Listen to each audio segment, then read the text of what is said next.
স্থানীয় সময় বুধবার দুপুরে হঠাৎ কেঁপে ওঠে তুরস্কের বৃহত্তম শহর ইস্তাম্বুল। রিক্টার স্কেলে এর মাত্রা ছিল ৬.২। কেন্দ্র ছিল সিলিভরি জেলায়, সমুদ্রপৃষ্ঠ থেকে মাত্র ৭ কিলোমিটার গভীরে। ভূমিকম্পের স্থায়িত্ব ছিল ১৩ সেকেন্ড। ভূমিকম্পে আতঙ্কে লোকজন দৌড়ে বেরিয়ে আসেন বাড়িঘর থেকে।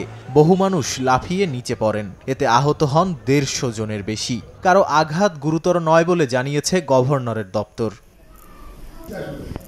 ভূমিকম্পের পর আরও দুটি আফটারশক অনুভূত হয়, প্রতিটির মাত্রা ছিল ৪.৯। আতঙ্কিত নগরবাসী ক্যাম্প চেয়ার, পোষা প্রাণী আর ব্যাগ নিয়ে জড়ো হন উন্মুক্ত জায়গায়। এখন পর্যন্ত কোনো ভবন ধসেনি, তবে ফাতিপুর জেলায় পুরনো এক পরিত্যক্ত ভবনের অংশ ভেঙে পড়েছে।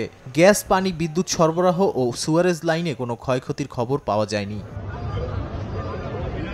তুরস্কের প্রেসিডেন্ট এরদোয়ান জানান, ঘটনার পরপরই তিনি মন্ত্রিসভার সংশ্লিষ্ট সদস্যদের সঙ্গে কথা বলেছেন। এখন পর্যন্ত কোনো গুরুতর সমস্যা নেই, তবে বিশেষজ্ঞরা বলছেন এটি বড় ভূমিকম্প নয়, বরং ভবিষ্যতের জন্য সতর্ক সংকেত। এরই মধ্যে ২ দিনের জন্য স্কুল বন্ধ ঘোষণা করা হয়েছে। স্কুলগুলোর খোলা মাঠ ব্যবহার করতে পারবে সাধারণ মানুষ। মোবাইল নেটওয়ার্কে চাপ কমাতে জরুরি প্রয়োজন ছাড়া ব্যবহার না করার আহ্বান জানিয়েছে কর্তৃপক্ষ। নাদিম মারজান, সময় সংবাদ।